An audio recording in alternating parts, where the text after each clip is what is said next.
Bonjour à tous, c'est Jean-Luc Roux sur sa chaîne YouTube. Aujourd'hui, nous allons parler de la Russie qui réintroduit le chasseur Yak-3 de la Seconde Guerre mondiale sous le nom d'Ak-3 à l'exposition Army 2024. Lors de l'exposition Army 2024, le bureau d'études russe Kimevov, créé en 2020 et basé dans la région de Ruza, dans la région de Moscou, a présenté l'avion AK-3, une réplique moderne du Yak-3, un avion remarquable de la Seconde Guerre mondiale. L'AK-3 conserve une silhouette rappelant son prédécesseur historique, tout en incorporant des matériaux et une technologie moderne. Tout en préservant les éléments de conception généraux de son prédécesseur historique, l'AK-3 a été mise à jour pour répondre aux besoins de l'aviation contemporaine, notamment l'ajout d'un cockpit biplace, une modification importante par rapport au Yak-3 monoplace d'origine. Tout en préservant les éléments de conception généraux de son prédécesseur historique, l'AK-3 a été mise à jour pour répondre aux besoins de l'aviation contemporaine, notamment l'ajout d'un cockpit biplace, une modification importante par rapport au monoplace Yak-3 d'origine.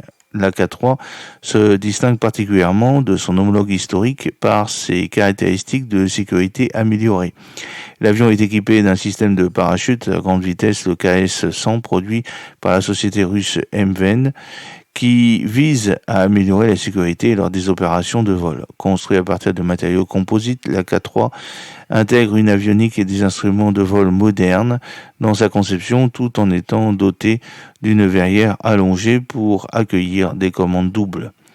Ces modifications permettent à l'AK-3 d'être utilisée pour l'entraînement au vol et à la voltige, ainsi que pour des tâches de démonstration et des productions de films.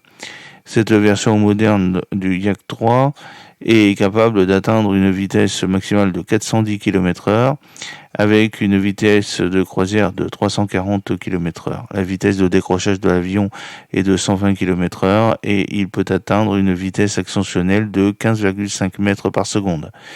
L'AK-3 a une autonomie de vol maximale de 1000 km avec un plafond opérationnel de 4000 mètres. Pour le décollage, l'avion a besoin de 406 mètres, tandis que l'atterrissage nécessite 430 mètres. La masse maximale au décollage est de 1,3 tonne et l'avion est conçu pour supporter des surcharges allant de -6 à +8 G, ce qui permet son utilisation dans les courses aériennes et les spectacles aériens.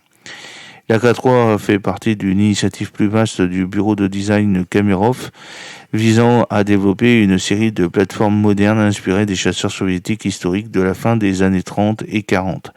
Cette plateforme permet la standardisation et l'unification du processus de production, ce qui vise à accélérer la fabrication, à simplifier les processus et à réduire les coûts. Le poids maximal au décollage de l'AK-3 est de 1,3 tonne et l'avion est conçu pour supporter des charges allant de -6 à +8 G, ce qui permet son utilisation dans les courses aériennes et les spectacles aériens. Le Yak-3 a été développé par l'Union soviétique pendant la Seconde Guerre mondiale pour répondre aux besoins d'un chasseur léger et maniable, capable de défier les avions allemands sur le front de l'Est. Le bureau d'études de Yakovlev, sous la direction d'Alexander Yakovlev, s'est concentré sur la création d'un chasseur avec un rapport puissance-poids supérieur en utilisant le moteur Kilmov VK105PF2, dérivé d'un modèle Hispano-Souza sous licence. L'avion a été conçu en mettant l'accent sur la simplicité et l'efficacité avec une cellule profilée qui a contribué à son agilité. Entré en service en 1944, le Yak-3 était destiné à aider à assurer la supériorité aérienne dans les batailles clés, en particulier à basse altitude où il était le plus performant. Au combat, le Yak-3 a fait preuve d'une efficacité considérable, notamment en combat aérien.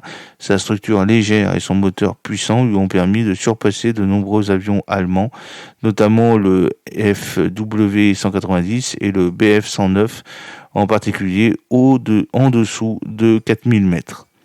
Les performances au combat du Yak-3 en ont fait un atout précieux pour l'armée de l'air soviétique, contribuant à plusieurs opérations réussies. Les pilotes soviétiques ont trouvé l'avion réactif et relativement facile à manier, ce qui a permis de s'engager efficacement dans le combat. La Luftwaffe, reconnaissant les capacités du Yak-3, avait conseillé à ses pilotes d'éviter les rencontres avec cet avion en dessous de 5000 mètres, indiquant le respect qu'il a suscité pendant son service. Les spécifications techniques du Yak 3 reflétaient son rôle de chasseur tactique.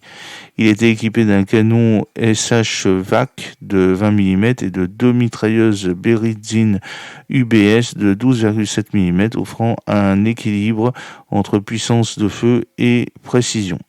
L'avion pouvait atteindre une vitesse maximale de 655 km/h et avait un plafond de service d'environ 10 km, c'est-à-dire 35 105 pieds.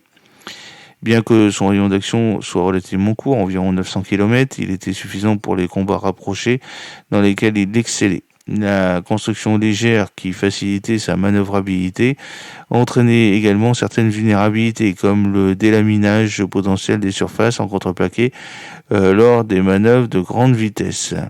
Malgré ces limitations, le Yak 3 est considéré comme un élément clé du succès de l'armée de l'air soviétique dans les dernières étapes de la Seconde Guerre mondiale.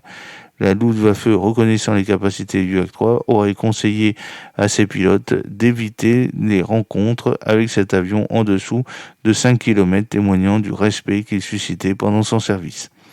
J'espère que cette petite vidéo vous a plu. N'oubliez pas de cliquer sur le pouce pour la promouvoir, de vous abonner si ce n'est pas encore fait et de partager cette vidéo sur vos réseaux sociaux. À très bientôt, fidèlement, Jean-Luc Haut.